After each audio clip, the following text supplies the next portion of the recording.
মানুষকে ধ্বংস করে সবসময় ব্যর্থতা না, অনেক সময় মানুষকে ধ্বংস করে তার নিজের অহংকার। এই অহংকার ধীরে ধীরে মানুষের ভেতরে জন্ম নেয়, নিজের সাফল্য দেখে, নিজের জ্ঞান দেখে, নিজের গুরুত্ব অনুভব করে। তারপর এক সময় মানুষ ভাবতে শুরু করে, আমি সব জানি, আমার আর শেখার দরকার নেই, আমি ভুল হতেই পারি না। আর ঠিক সেখান থেকেই শুরু হয় পতন, কারণ অহংকার মানুষের চোখকে বন্ধ করে দেয়। এটা তাকে সত্যি দেখতে দেয় না, নিজের দুর্বলতাকে বুঝতে দেয় না, অন্যের কথা শুনতে দেয় না।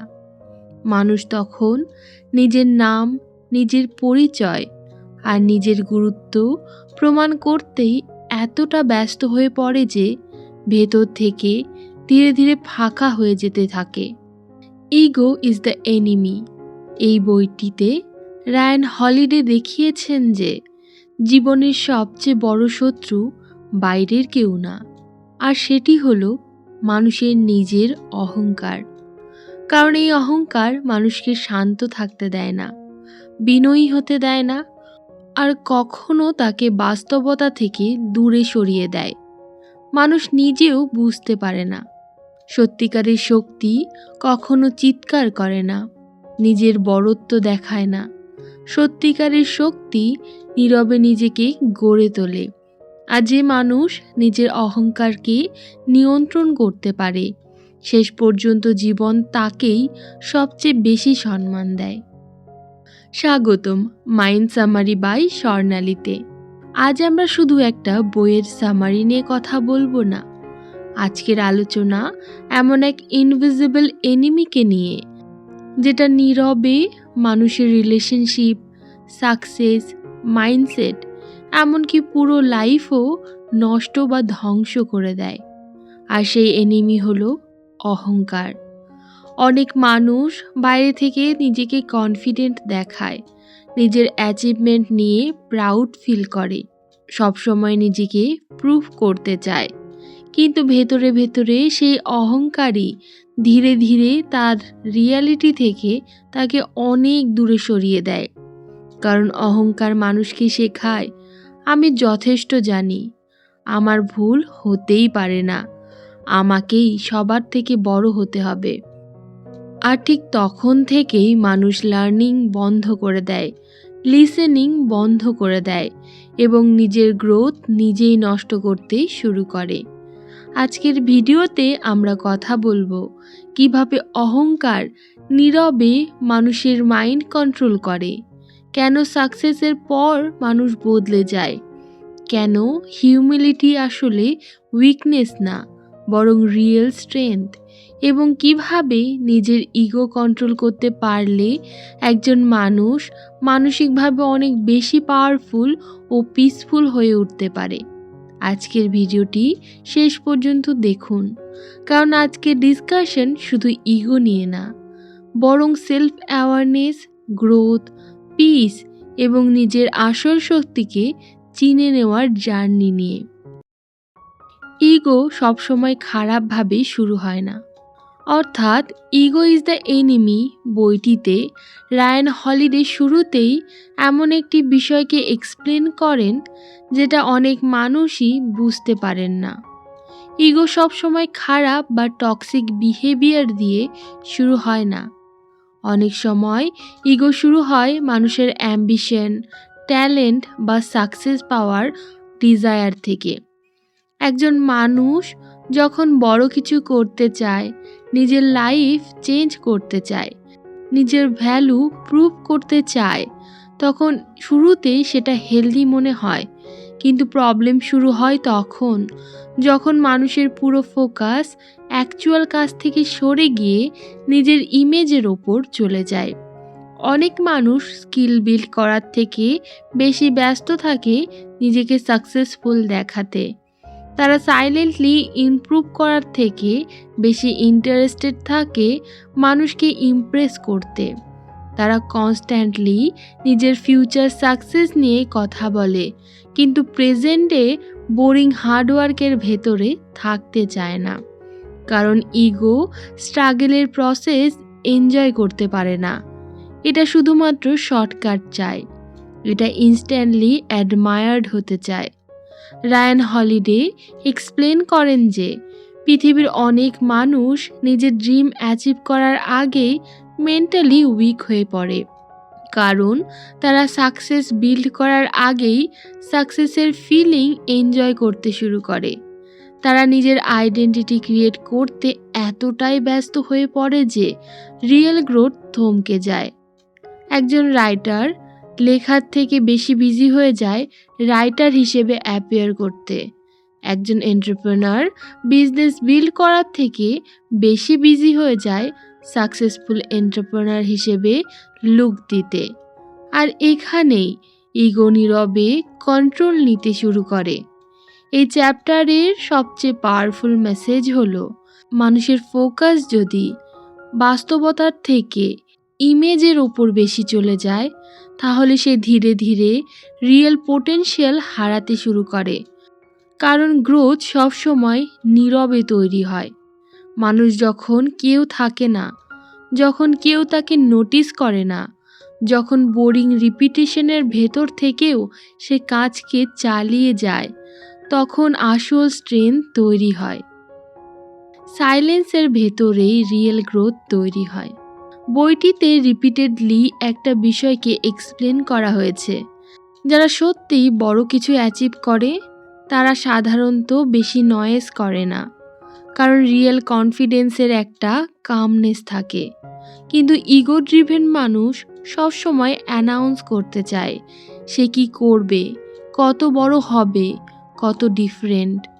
রায়ান হলিডে বলেন, মানুষ অনেক সময় কথা বলে নিজের ভেতরের ইনসিকিউরিটিকে হাইড করার জন্য, কারণ লাউডলি নিজের ড্রিম অ্যানাউন্স করলে সাময়িকভাবে নিজেকে পাওয়ারফুল মনে হয়, কিন্তু সেই ফিলিং অনেক সময় অ্যাকচুয়াল কাজ করার ডিসিপ্লিনকে কমিয়ে দেয়। যখন মানুষ অলরেডি অ্যাডমিরেশন পেতে শুরু করে, তখন তার ব্রেন অনেক ফেক স্যাটিসফ্যাকশন পেয়ে থাকে, ফলে লং টার্ম কনসিস্টেন্সি হারিয়ে যায়। একটা ইন্টারেস্টিং সাইকোলজিক্যাল বিষয় রয়েছে এখানে। মানুষ যখন নিজের গোল নিয়ে খুব বেশি পাবলিকলি কথা বলে, তখন অনেক সময় তার মাইন্ড মনে করে গোল অলরেডি পার্শিয়ালি অ্যাচিভড, তাই সে ইন্টারনালি রিল্যাক্সড হয়ে যায়। এই কারণেই অনেক মানুষ হিউজ প্ল্যান করে, হিউজ অ্যানাউন্সমেন্ট দেয়, কিন্তু কয়েক মাস পর কমপ্লিটলি ডিসঅ্যাপিয়ার হয়ে যায়। রায়ান হলিডে এখানেই ইতিহাসের অনেক মানুষের এক্সাম্পল দিয়েছেন, যারা নীরবে বছরের পর বছর কাজ করেছেন। তারা অ্যাটেনশনের পেছনে কখনো দৌড়াননি, তারা নিজের ক্রাফটকে ইমপ্রুভ করেছেন, কারণ তারা জানতেন মানুষকে ইমপ্রেস করার চেষ্টা টেম্পোরারি, কিন্তু নিজের স্কিলকে বিল্ড করা পার্মানেন্ট। এই চ্যাপ্টারের কোর লেসন হলো, রিয়েল ওয়ার্ক সবসময় সাইলেন্টলি হয়। নেচারের সবচেয়ে পাওয়ারফুল জিনিসগুলো নীরবেই গ্রো করে। একটি গাছ প্রতিদিন গ্রো করে কিন্তু কোনো শব্দ করে না। সূর্য প্রতিদিন ওঠে কিন্তু কোনো আওয়াজ করে না। একইভাবে মানুষের রিয়েল ক্যারেক্টারও নীরবেই তৈরি হয়। ইগো মানুষকে শেখার ক্ষমতা থেকে দূরে সরিয়ে দেয়। এই বইটির সবচেয়ে ডিপ কনসেপ্টগুলোর একটি হলো, ইগো মানুষকে শেখা বন্ধ করিয়ে দেয়। যখন একজন মানুষ অভ্যন্তরীণভাবে বিলিভ করতে শুরু করে, আমি অলরেডি অনেক জানি, তখন থেকেই তার মেন্টাল গ্রোথ স্লো হয়ে যায়, কারণ লার্নিং হয় হিউমিলিটি থেকে। যে মানুষ অ্যাডমিট করতে পারে যে আমি এখনও ইনকমপ্লিট, সেই মানুষই সবচেয়ে বেশি ইমপ্রুভ করতে পারে। কিন্তু ইগো হিউমিলিটি টলারেট করতে পারে না, এটা মানুষকে ডিফেন্সিভ বানিয়ে দেয়। কেউ তাকে অ্যাডভাইস দিলে সে ইন্টারনালি আনকমফোর্টেবল ফিল করে, কেউ তার ভুল ধরিয়ে দিলে সে সেটা লার্নিং অপরচুনিটি হিসেবে না দেখে পার্সোনাল অ্যাটাক হিসেবে নেয়। রায়ান হলিডে এক্সপ্লেন করেন, পৃথিবীর অনেক ইন্টেলিজেন্ট মানুষ লং টার্মে ফেল করেছে শুধু এই কারণেই যে তারা শেখা বন্ধ করে দিয়েছিল। তারা নিজের সাকসেসের ওপর এত কনফিডেন্ট হয়ে গিয়েছিল যে তারা অন্যের পার্সপেক্টিভ শুনতেই চায়নি। আর এখানেই ইগো ডেঞ্জারাস হয়ে ওঠে, কারণ এটা মানুষকে এমন ইলিউশন তৈরি করে দেয় যেন সে পুরো রিয়ালিটিকে বুঝে ফেলেছে। একজন ওয়াইজ মানুষের সবচেয়ে বড় কোয়ালিটি হলো সে নিজের ইগনোরেন্স সম্পর্কে সচেতন থাকে। সে জানে লাইফ কন্টিনিউয়াসলি চেঞ্জ হয়ে চলেছে এবং প্রতিটা মানুষ প্রতিটা এক্সপিরিয়েন্স থেকে কিছু না কিছু শিখে যায়। কিন্তু ইগো ড্রিভেন মানুষ কনস্ট্যান্টলি নিজেকে সুপিরিয়র ভাবতে থাকে, ফলে তার মাইন্ড স্লোলি ক্লোজড হয়ে যায়। এই চ্যাপ্টার আমাদেরকে বোঝায় ইন্টেলিজেন্স শুধুমাত্র মানুষকে গ্রেট বানায় না। যদি শেখার মাইন্ডসেট না থাকে তাহলে ইন্টেলিজেন্সও একসময় লিমিটেশন হয়ে দাঁড়ায়। সাকসেস অনেক সময় ফেলিয়ারের থেকেও বেশি ডেঞ্জারাস। অনেক মানুষ ভাবে ফেলিয়ার মানুষকে ডিস্ট্রয় করে, কিন্তু রায়ান হলিডে এক্সপ্লেন করেন যে অনেক সময় সাকসেস আরও ডেঞ্জারাস হয়ে পড়ে, কারণ ফেলিয়ার মানুষকে হাম্বল করতে পারে, কিন্তু সাকসেস নীরবেই ইগো ফিট করতে শুরু করে। যখন মানুষ সাকসেস পেতে শুরু করে, অ্যাডমিরেশন পেতে শুরু করে, রেসপেক্ট পেতে শুরু করে, তখন তার ভেতরে একটা ডেঞ্জারাস ফিলিং গ্রো হয়। সে ভাবতে শুরু করে সে স্পেশাল, রুলস তার জন্য আলাদা, তাকে আর ইমপ্রুভ করতে হবে না। তার এই মাইন্ডসেট ধীরে ধীরে রিয়ালিটি থেকে ডিসকানেক্ট তৈরি করতে শুরু করে তাকে। অসংখ্য শক্তিশালী মানুষের ডাউনফল তাদের সাকসেসের পরই শুরু হয়েছিল, কারণ সাকসেস তাদের কাম থাকতে দেয়নি। তারা স্লোলি অ্যারোগেন্ট হয়ে গিয়েছিল। তারা ক্রিটিসিজম অ্যাকসেপ্ট করা বন্ধ করে দিয়েছিল। তারা নিজের চারপাশে শুধু সেই সব মানুষদের রেখেছিল যারা তাদের সব কিছুতে এগ্রি করে। এই চ্যাপ্টার এক্সপ্লেন করে সাকসেসকে হ্যান্ডেল করার জন্যও ম্যাচুরিটি দরকার, কারণ সাকসেস মানুষকে টেম্পটেশন দেয় নিজের ইগোকে স্যাটিসফাই করার। তখন মানুষ তার রিয়েল পারপাসকে ভুলে গিয়ে ইমেজ মেনটেন করার পেছনে দৌড়াতে শুরু করে। অনেক সাকসেসফুল মানুষ ভেতরে ভেতরে অসুখী থাকে, কারণ তারা নিজের অথেন্টিক সেলফকে হারিয়ে ফেলে। তারা একটা পাবলিক ইমেজ হয়ে বাঁচতে শুরু করে। তারা কনস্ট্যান্টলি প্রেশার ফিল করে পারফেক্ট দেখানোর জন্য, আর এই প্রেশার ধীরে ধীরে তাদের শান্তিকে নষ্ট করে দেয়। রায়ান হলিডে এখানে রিমাইন্ড করান সাকসেস টেম্পোরারি। আজ মানুষ প্রশংসা করছে, কাল ভুলে যেতেও পারে। তাই যদি একজন মানুষ নিজের আইডেন্টিটি শুধুমাত্র সাকসেসের ওপর বিল্ড করে, তাহলে সে ভেতরে ভেতরে আনস্টেবল হয়ে পড়বে। কম্প্যারিজন হ্যাপিনেসকে ডিস্ট্রয় করে। ইগোর সবচেয়ে ডেঞ্জারাস হ্যাবিটগুলোর একটি হলো কম্প্যারিজন। ইগো সবসময় চায় মানুষ নিজেকে অন্যদের থেকে সুপিরিয়র ফিল করুক, তাই এটা কনস্ট্যান্টলি কম্পেয়ার করতে থাকে। কে বেশি সাকসেসফুল, কে বেশি অ্যাডমায়ার্ড, কে বেশি ট্যালেন্টেড। কিন্তু কম্প্যারিজনের ভেতরে কখনো শান্তি পাওয়া যায় না, কারণ পৃথিবীতে সব সময় এমন কেউ থাকবে যে আপনার থেকে বেশি কিছু অ্যাচিভ করেছে। যদি একজন মানুষের হ্যাপিনেস ডিপেন্ড করে আমি অন্যদের থেকে কতটা এগিয়ে, তাহলে সে কখনোই অভ্যন্তরীণভাবে সন্তুষ্ট হতে পারবে না। রায়ান হলিডে এক্সপ্লেন করেন অনেক মানুষ বাইরের থেকে সাকসেসফুল দেখালেও ভেতরে ভেতরে ডিপলি ইনসিকিউর ফিল করতে থাকে, কারণ তারা নিজেদের জার্নিকে উপভোগ করতে পারে না। তারা সব সময় অন্য কারো সাথে নিজের লাইফকে তুলনা করতে থাকে। সোশ্যাল মিডিয়া এই প্রবলেমকে আরও বাড়িয়ে দিয়েছে। এখন মানুষ অন্যদের হাইলাইট মোমেন্টস দেখে নিজের এন্টায়ার লাইফকে জাজ করে, ফলে ভেতরে ভেতরে ইনঅ্যাডিকুয়েসি তৈরি হয়। মানুষ মনে করে সে পিছিয়ে যাচ্ছে, কিন্তু রিয়েলিটি হলো প্রতিটা মানুষের জার্নি সম্পূর্ণরূপে আলাদা। একজন মানুষের টাইম অপর একজন মানুষের টাইমের সাথে কম্পেয়ার করা সম্পূর্ণ অর্থহীন। একজন মানুষ যদি কনস্ট্যান্টলি কম্প্যারিজনের ভেতরে বাঁচে, তাহলে সে নিজের শান্তিকে নষ্ট করে ফেলবে। এই চ্যাপ্টারের সবচেয়ে পাওয়ারফুল লেসন হলো, হ্যাপিনেস আসে না অন্যদের বিট করার মাধ্যমে, হ্যাপিনেস আসে নিজের গ্রোথের সাথে কানেক্টেড থাকার মাধ্যমে। হিউমিলিটি মানুষের ভেতরের স্ট্রেংথ তৈরি করে। রাইটার রিপিটেডলি এক্সপ্লেন করেন যে হিউমিলিটি উইকনেস না, এটা একটা ডিপ ইনার স্ট্রেংথ। হাম্বেল মানুষ নিজেকে ছোট ভাবে না, বরং বাস্তবতাকে সততার সাথে একসেপ্ট করতে পারে। সে জানে জীবনে সবসময় শেখার জায়গা রয়েছে।